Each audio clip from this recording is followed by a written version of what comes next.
तो दोस्तों, कैसे हैं आप सभी। मैं आशा करता हूं आप सब बिल्कुल ठीक होंगे।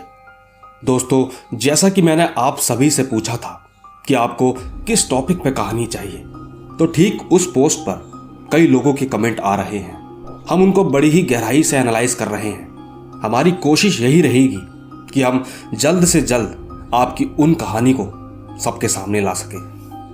बस आप यूं ही साथ बनाए रखिएगा। बाकी अगर आप पहली बार मेरे चैनल पर आए हैं तो चैनल को अभी सब्सक्राइब करके बेल बटन ऑल पे कर लीजिए। साथ ही अगर आप चाहते हैं कि मैं आपकी कहानियों को अपनी आवाज़ दूं तो आप मुझे इंस्टाग्राम पर मैसेज कर सकते हैं। मेरी आईडी है महेश आर्या यूट्यूबर। मैं आपको वहीं मिलूंगा। तो दोस्तों, बिना समय गवाए जल्दी से अपने अपने हेडफोन लगाएं और शुरू हो जाए मेरे यानी महेश के साथ।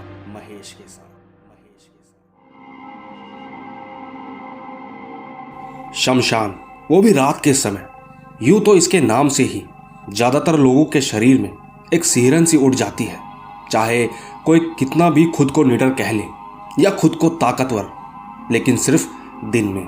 और वही ठीक रात के समय किसी की हिम्मत नहीं होती कि आधी रात को शमशान घाट में दाखिल हो, क्योंकि वो जगह ही कुछ ऐसी है। और अगर मैं आपसे ये कह दूं कि आपके घर के ठीक पीछे ही एक शमशान हो जहां दिन रात लाशों को फूंका जाता हो, तो आपको कैसा लगेगा। आज की कहानी भी कुछ इसी तरह की है। आज की कहानी में हम देखेंगे कि क्या हो अगर शमशान घर के पीछे ही हो। आइए चलते हैं। दोस्तों, मेरा नाम अर्जुन पाल है।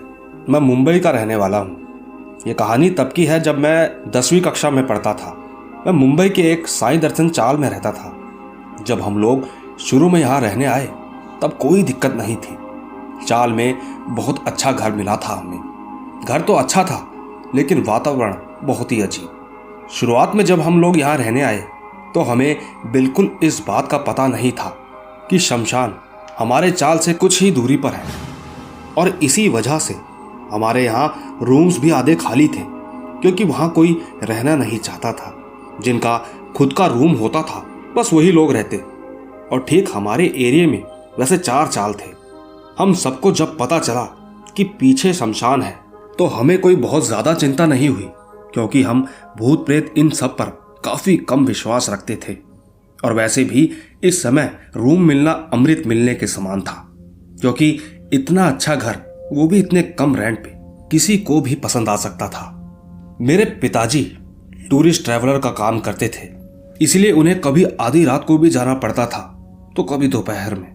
हमारी जो कार थी उसे हमें ठीक शमशान के पास ही खड़ा करना पड़ता था, क्योंकि चाल जैसे इलाके में पार्किंग स्पेस आसानी से नहीं मिलता था।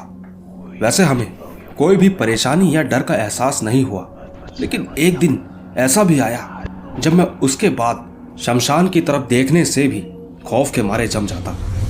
एक दिन की बात है, मैं और मेरे कुछ दोस्त शमशान से थोड़े पीछे एक फैक्ट्री थी जहां पर एक बड़ा सा मैदान था। तो हम बारिश के मौसम में वहीं खेलते थे, क्योंकि वो पिच सीमेंट का था। इसीलिए बारिश जब सूख जाती थी तो हम बारिश के मौसम में हमेशा वहीं खेलते थे। एक दिन हम लोग वहां पर हाइड एंड सीक खेल रहे थे। मुझे ही सबको ढूंढना था, तो फैक्ट्री के आसपास हर जगह सब लोग छुप गए। फिर मुझे विहान की आवाज सुनाई दी।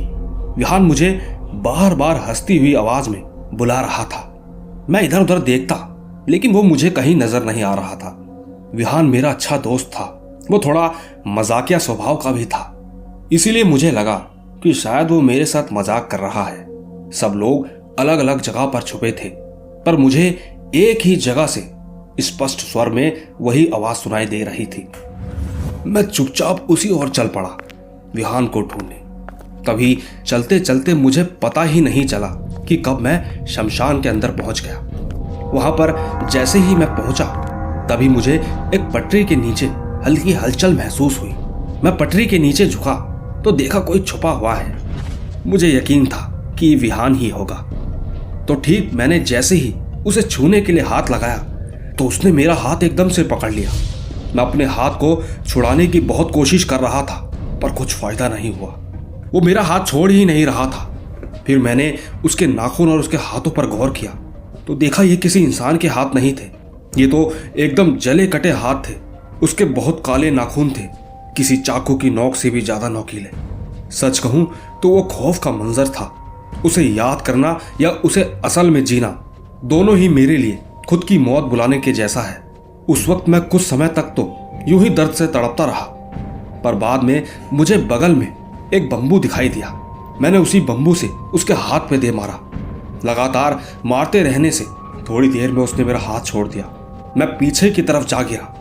गिरते ही मेरा दर्द से पूरा बदन जल रहा था और ठीक थोड़ी ही देर में वो जो कुछ भी था वो मेरे सामने था, जिसने मेरे हाथ को इतने समय से पकड़ के रखा था। मैंने देखा कि एक ऐसा आदमी जिसकी पुतलियां नहीं है, वो बस मेरी दिल की धड़कनों से मेरी तरफ बढ़ रहा था। क्योंकि उसे कुछ दिखाई नहीं दे रहा था, मैं चुपचाप एक जगह पर बैठा रहा, पर वो इधर उधर देखे जा रहा था। शायद उसे मैं दिख नहीं पा रहा था।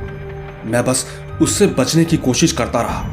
मैं वहां से बाहर भागना चाहता था, लेकिन वो वहीं मंडराता रहता। इसी बीच मुझे पूरा यकीन हो गया था कि मेरा बचना बहुत मुश्किल है, लेकिन मैंने दिमाग दौड़ाया।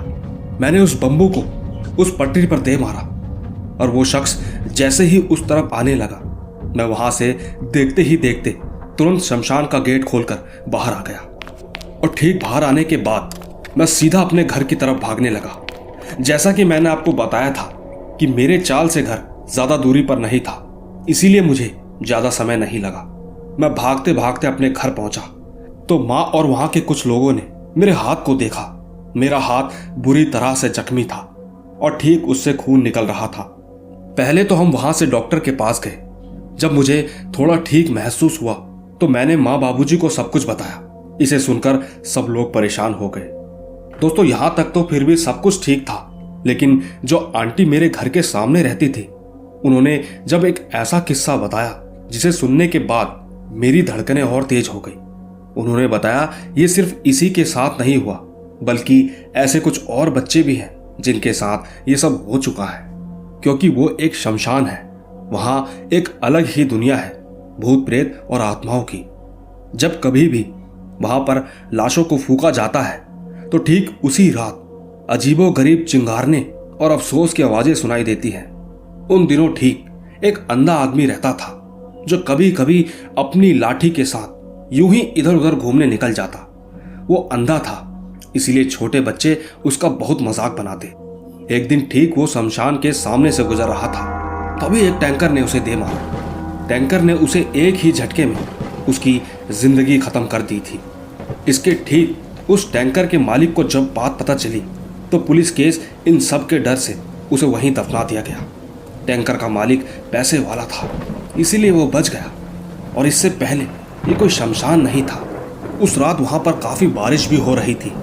किसी को कानों कान खबर ना लगे, इसीलिए उन्होंने उसी जगह पर उसे वहीं पास की जमीन में दफना दिया। इसके बाद से कुछ दिन तक तो सब कुछ ठीक था, लेकिन एक दिन वही टैंकर ड्राइवर ने कुछ लोगों को बताया कि वो अंधा उसके सपनों में आता है और उसे कभी भी मार सकता है। आप सोच भी नहीं सकते कि कुछ ही दिनों में वो टैंकर ड्राइवर का भी एक्सीडेंट हो गया था। इसके बाद भी यहाँ के कुछ लोगों को वो अंधा उसी शमशान में लोगों को बैठा हुआ दिखता। एक बार तो एक ऐसा हादसा हुआ जिसके बाद ये जगह आधी खाली हो गई। हुआ कुछ ऐसा कि कोई आदमी शायद रात के 10-11 बजे काम पर से आ रहा था। वो यही किसी चाल का था। रात के 10-11 बजे अब किसी की हिम्मत नहीं थी कि कोई अपनी खिड़की भी खुला रखे, क्योंकि अब तक वो एक शमशान घाट बन गया था। वो आदमी सिगरेट पीने के लिए वहां रुका। वहीं पास में एक अंकल भी थे जो कि उसे मना कर रहे थे कि यहां से भाग जाए, पर वो नहीं माना। इसके थोड़ी देर बाद ही शायद उसे किसी ने उसका नाम लेकर बुलाया, तो वो अचानक शमशान के अंदर चला गया। और फिर रात के उस सन्नाटे में उसकी भयानक चीख निकली, जिससे सबका दिल दहल उठा। अगली सुबह शमशान के इर्द गिर्द बड़ी भीड़ उमड़ी, लेकिन उस आदमी का क्या हुआ ये तो भगवान ही जाने। लोगों का ऐसा मानना है कि शायद उसको उस शैतान ने मार डाला। जो कुछ भी हुआ, इसके बाद भी बहुत से लोगों ने कभी उस शमशान के बीचों बीच तो कभी उसके आसपास उस अंधे की आत्मा को देखने का दावा किया है। वैसे यहाँ हर हफ्ते किसी न किसी का अंतिम संस्कार करने के लिए लोग दूर दूर से आते हैं। अब यह हादसा कुछ और लोगों के साथ भी हो रहा था, जैसे कोई उनके ही परिजन की आवाज में उन्हें बुलाता और फिर वहां उसकी लाश मिलती। लोगों के अंदर एक बहुत ही खौफनाक डर बैठ गया था और इसके ठीक बाद से एक एक घर खाली होने लगा। जबकि पहले यहां ज्यादा चाल थे, लेकिन धीरे धीरे ये शमशान में बदलने लगा। पर जिसका अपना घर था उन्हें यहां मजबूरी में रहना पड़ा।